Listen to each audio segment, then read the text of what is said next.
วันนี้เราจะมาตกแต่งกันครับตกแต่งกระจกนะคะ เป็นธีมเมดิเตอร์เรเนียนเนาะวัสดุของเรามีวัสดุเรามีอะไรบ้าง วันนี้น้องหลับอยู่เปลือกหอย เปลือกหอยแล้วก็โอ้ย อะไรเอ่ย นิ้วติด นิ้วติด เปลือกหอยแล้วก็โอ้ยนิ้วติด โอเค อย่าบีบครับเดี๋ยวแตกนะบางเบาๆนะคะบี แล้วก็มี เป็นชมมากๆปลาดาว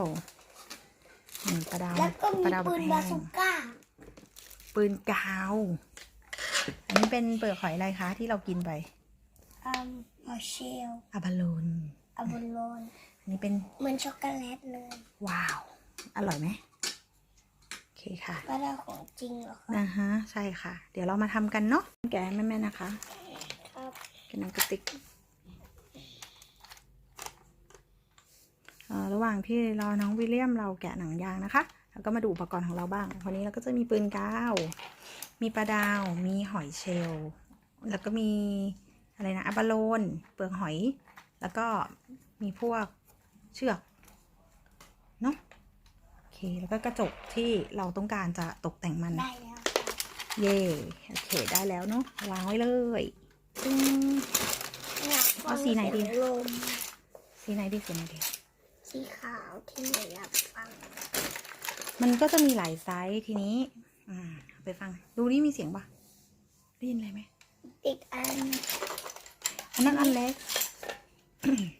อันนี้อาจจะมี โอ้เปลือกหอยมีรูด้วยอ๋อโอเคมันก็มาจากธรรมชาติเนาะ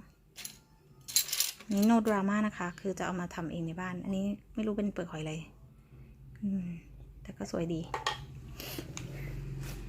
เหมือนปีรัญญามากเลย มีเสียงไหมโอเคเดี๋ยวเรามาเริ่มทำกัน ตรงนี้ก็ต้องติดตรงนี้ ค่ะเดี๋ยวเราจะเอาเชือกพันรอบๆกรอบกระจกก่อน เหมือน ให้มัน ภาคเลยสิ เอาเชือกพันก่อนนะ ไปต่อกันใหม่ครับ โอเคเราก็เริ่มจากเอาเชือก